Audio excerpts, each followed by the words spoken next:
começar, faz um tempão que eu quero agradecer um e-mail que eu recebi da Bianca Lopomo, estou lendo aqui para não falar errado.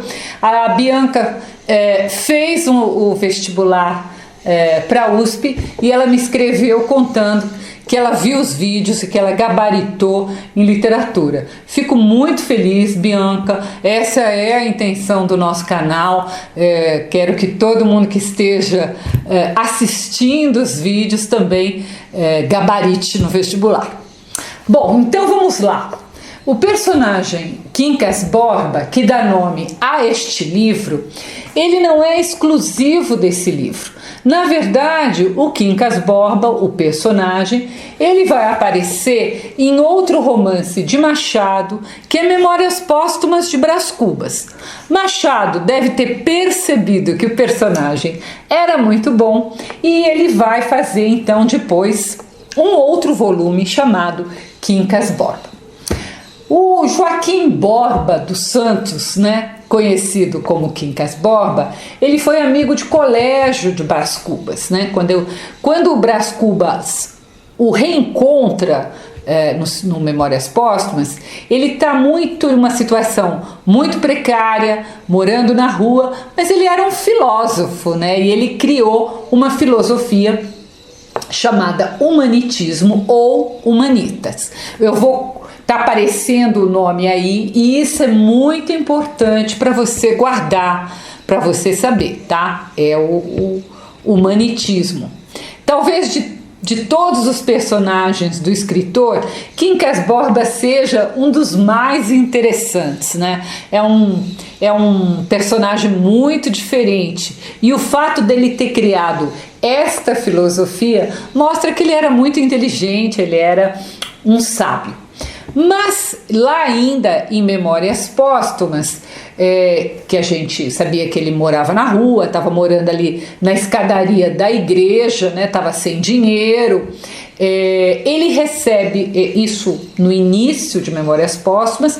Quando chega no fim, ele recebe uma grande herança de um tio seu que morava lá em Barbacena, em Minas Gerais. Então tudo isso, da onde a gente sabe? A gente sabe de Memórias Póstumas, mas quando começa o Quincas Borba, quando o romance começa, o personagem já continua rico, mas ele está doente. E logo nas primeiras páginas ele vai morrer e ele vai deixar tudo para um único amigo que ele tem, que é o Pedro Rubião de Alvarenga. Você não precisa guardar esse nome inteiro, basta você saber que ele era conhecido como Rubião.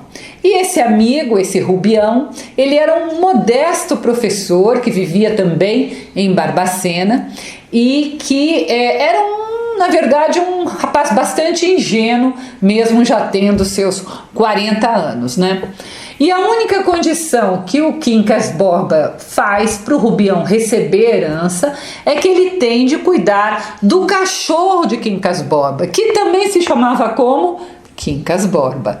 Então, era uma maneira do Quincas Borba se perpetuar, porque ele continuava no cachorro.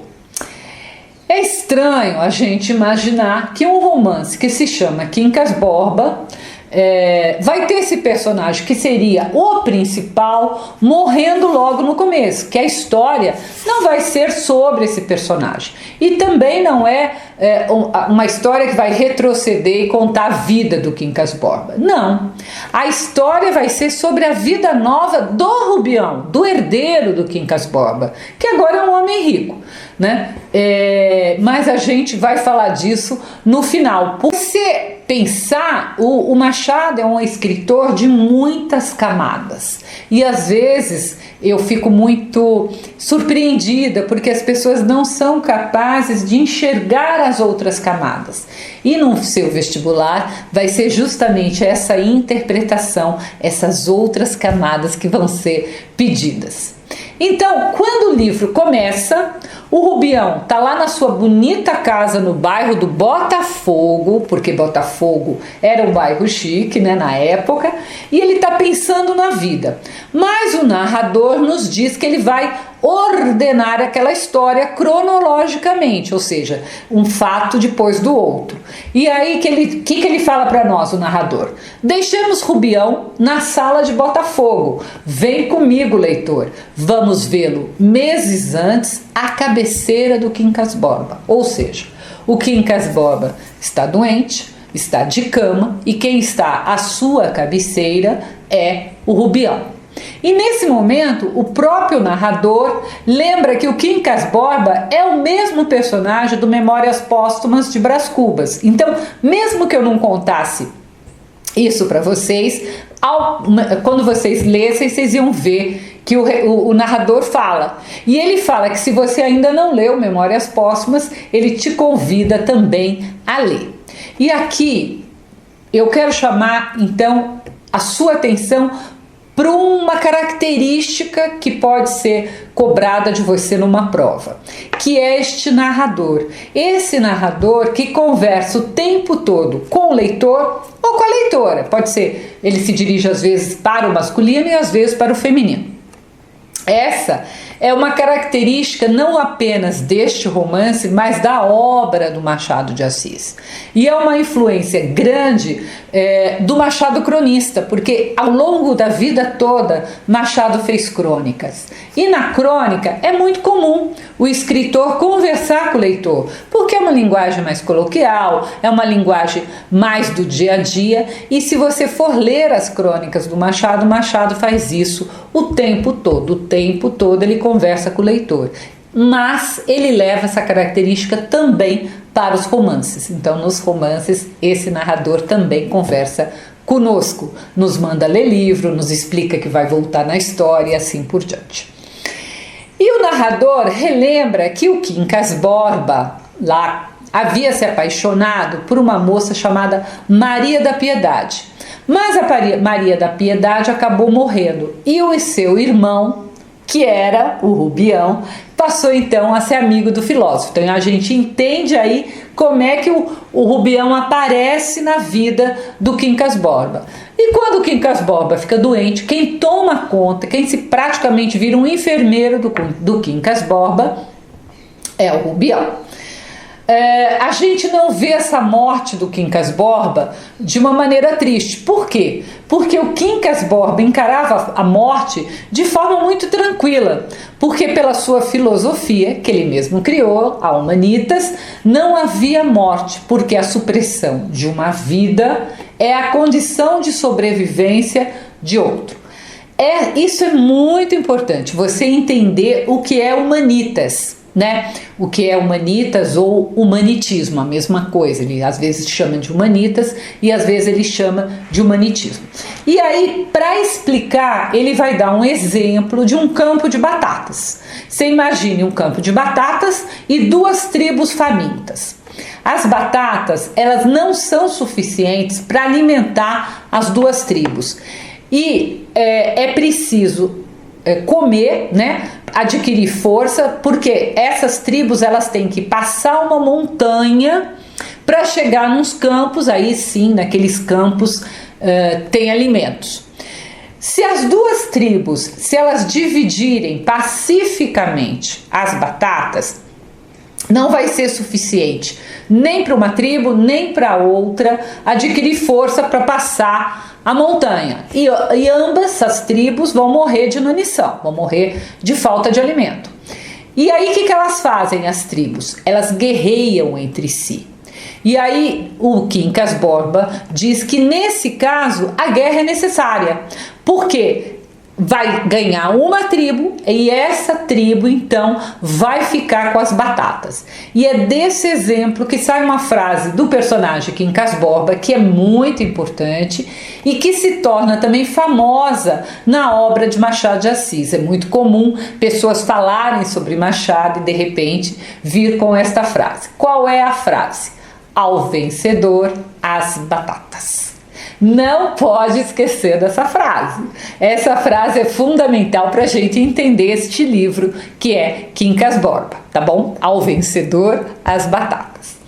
Bom, depois da morte do Quincas Borba, O Rubião vai ao Rio de Janeiro, que na época era ainda a capital do Brasil, e ele conhece no trem um casal, que é o Cristiano Palha e a sua esposa, a Sofia. E muito ingênuo, ele conta para eles que ele havia recebido uma grande herança. O Palha, que é um homem bastante esperto e aproveitador, ele se interessa, né, pela riqueza do Rubião, e se aproxima do Rubião, convida o Rubião: olha, você vai ficar sozinho na corte, vai lá na minha casa, tal, como se fosse um amigo desinteressado. O Rubião, como eu já disse antes, ele é um caipira na corte, né? Um caipira, um ingênuo na corte. E não só o Palha, mas todo mundo que ele vem a conhecer se aproveita um pouco dele, quando sabe que ele tem dinheiro, né? Todos os dias na casa dele tem um monte de gente para comer, mesmo que ele não esteja, as pessoas entram na casa, almoça, janta, todo mundo pede dinheiro emprestado, todo mundo propõe para ele algum negócio para que ele entre com dinheiro, e o bobinho do Rubião vai topando todas essas coisas. E a quem ele vai ser sócio? Ele vai ser sócio principalmente do Palha. Em um primeiro momento o Palha pede dinheiro emprestado, porque ele tinha muitas dívidas, e depois ele vai propor sociedade para o Rubião, e o Rubião aceita, então eles se tornam sócios, mas o Palha se torna também um tipo de administrador do dinheiro do outro, uma espécie de contador do Rubião. Não dá para dizer que o Palha roubou o Rubião, mas ele usava o dinheiro ali para fazer negócios em benefício dele próprio, não em benefício do Rubião. O Rubião, ingênuo, ele nem desconfia das intenções do Palha, e como ele está terrivelmente apaixonado pela Sofia, né, ele gosta de ter essa maior proximidade com o casal. Isso é uma desculpa para ele frequentar a casa da Sofia e do Palha, esses negócios que ele tem com o Palha. O Rubião vai ficando tão encantado pela Sofia, tão encantado, que numa noite ao jardim, ele está lá no meio dos convidados, e ele fica sozinho com a Sofia, e ele flerta abertamente com a Sofia. A Sofia meio que aceita aquele flerte, meio fica desconcertada, tal, e depois que todos vão embora, ela conta para o marido o que aconteceu.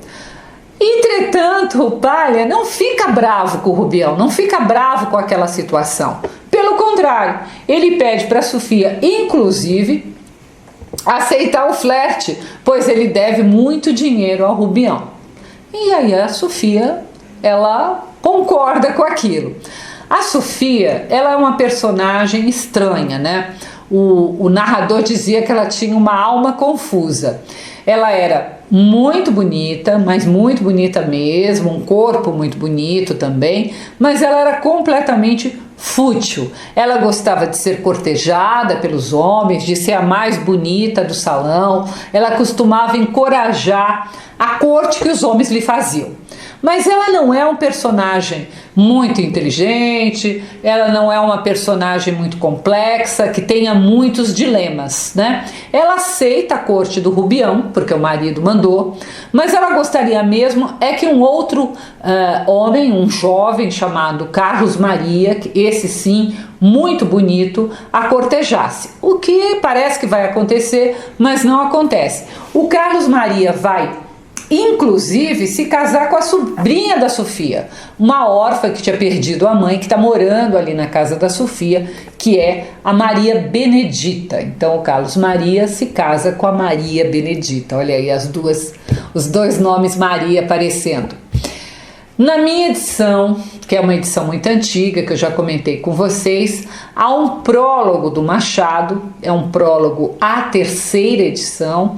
Nesse prólogo, ele diz que as duas primeiras edições do Quincas Borba se esgotaram muito rapidamente, e ele comenta que um amigo sugeriu que ele fizesse uma trilogia.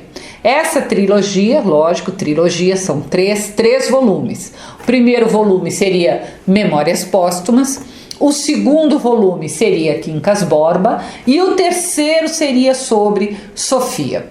O Machado, ele admite que ele chegou a pensar um tempo sobre essa ideia, mas que ele viu que não era possível. Por quê? Ele acabou desistindo. Porque ele viu que a Sofia estava inteirinha no Quincas Borba. Como eu disse antes, ela não era um personagem muito complexo. E aí, se ele fizesse um terceiro romance só sobre a Sofia, ele ia acabar se repetindo, e ele diz nesse prólogo que ele não queria se repetir. Bom, uma pessoa que só gasta, compra presente para os outros, paga almoços, jantares, faz maus negócios, né, como era de se esperar, acaba ficando pobre, né? Ainda mais uma pessoa que não trabalha, como é o Rubião. Então, ele vai perdendo a sua riqueza. Por outro lado, Palha vai enriquecendo. O Palha, quando ele já está muito bem de vida, ele dá um jeito de terminar a sociedade com o Rubião. Na verdade, ele vai continuar com a empresa, mas ele dá um jeito ali de descartar o Rubião da sociedade. O Rubião vai entrando numa degradação, porque ele vai perdendo dinheiro, ele vai sendo cada vez mais rejeitado pela Sofia, porque o marido da Sofia agora já tem dinheiro, e ele tem verdadeira obsessão pela Sofia. E aí o que acontece? O Rubião começa também a ter ataques de loucura. Ele começa a ter delírios, ele se imagina um grande imperador comandando um grande exército. Então ele vai alternando momentos em que ele está sóbrio, que ele está bem, com momentos de delírio. Quando esses delírios começam a ficar muito frequentes, o Palha interna o Rubião no manicômio. Na verdade, ele interna para o Rubião não ficar na rua, porque ele não se importa mais com o Rubião, ele já conseguiu o que ele queria. Eles estão inclusive muito preocupados com um palacete que eles compraram no Botafogo, graças à ajuda que o Rubião deu na vida deles, né? Então o Rubião começa a cair e o Palha começa a melhorar, a subir de vida. Depois de alguns meses internado, o Rubião foi melhorando. E aí o médico diz que é possível que ele saia, né? Dali a algum tempo. Então ele pede ao Palha que o visite, e durante a visita ele fala que ele precisa de algum dinheiro para dar de lembrança aos enfermeiros quando ele sair. E o Palha dá esse dinheiro para ele. Ele pega e foge do manicômio junto com o cachorro, porque o cachorro, eu não falei disso, mas o cachorro o tempo todo está com o Rubião, o cachorro chamado Quincas Borba, e que era do Quincas Borba. Então o Rubião sempre tomou conta do cachorro do Quincas Borba, o próprio cachorro chamado Quincas Borba também. E para onde é que o Rubião foge? Ele foge para Barbacena, sua antiga cidade. Quando ele chega lá, ele fica meio perdido, ele começa a ter delírios novamente. Cai uma chuva muito grande. A primeira frase que vem à mente do Rubião é: ao vencedor as batatas. É a mesma frase que o Quincas Borba disse para ele, né? Ele é acolhido por uma antiga comadre que o reconhece. Ele tem uma febre muito forte e poucos dias depois ele morre, ainda achando que era o imperador. O seu cão, o Quincas Borba, também teve o mesmo fim. Ele amanheceu morto 3 dias depois da morte do seu dono. Então agora vamos analisar, essa é a história, vamos analisar e vamos marcar as principais características, né?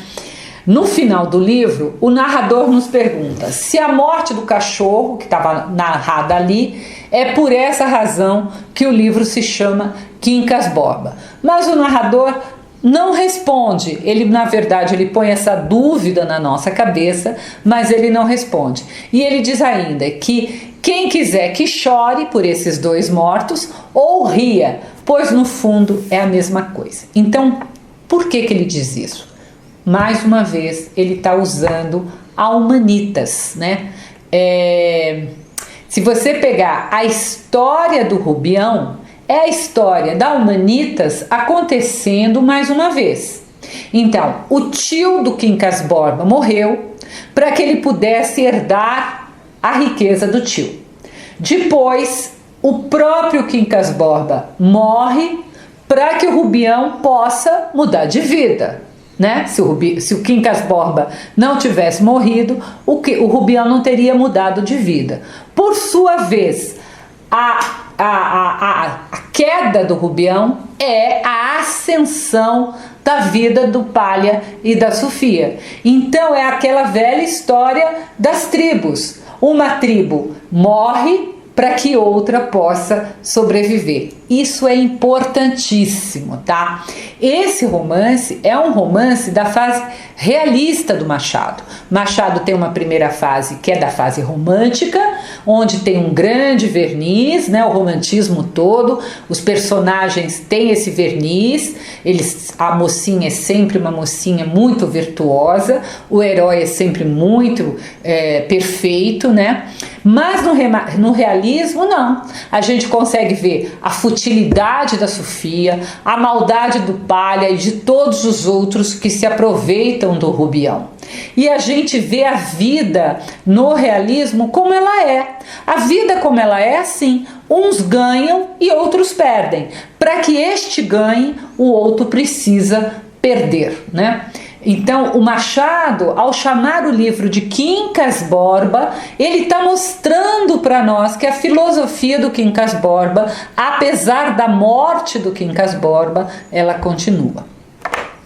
Então, o que você precisa saber é o narrador, que é um narrador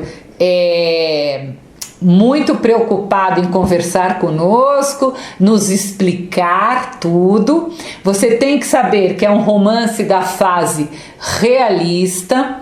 Você tem que saber que esse narrador, além de conversar conosco, ele traz também muitas conversas com outro romance, que é o Memórias Póstumas, as histórias se conversam, e ele traz também citações, muitas citações de outros escritores. Por exemplo, ele cita trechos de Hamlet, de Shakespeare, ele cita frases em latim, ele cita frases em francês, e isso era muito comum nessa época que Machado escrevia, porque isso demonstrava o conhecimento, a erudição do escritor. E claro, acho que a característica mais importante da obra toda do Machado, esse narrador é um narrador irônico. A história é uma grande ironia, né? Que é uma das principais características de Machado de Assis. Então, são esses pontos que você precisa saber para poder fazer uma boa prova. Não ficar apenas na primeira camada, que é a camada da história. É entender que o livro todo é a Humanitas na prática, né? É a Humanitas acontecendo. Que o cachorro, o Quincas Borba, mais uma vez é uma testemunha ali da história, mas nem precisava ter o cachorro. Tá? A história ela vai se repetir sempre, a sociedade é assim e o realismo desta época está mostrando, né, isto, é a sociedade como ela é. Se você quiser ler a resenha, é bacana, principalmente antes de uma prova para relembrar. E seria ótimo se você pudesse se inscrever aqui no canal. Nós vamos falar de todos os livros possíveis, né, até a data dos vestibulares aí. Já tem vários aqui no canal. Vamos continuar até completar das principais universidades do país. É isso por enquanto. Muito obrigada pela sua audiência.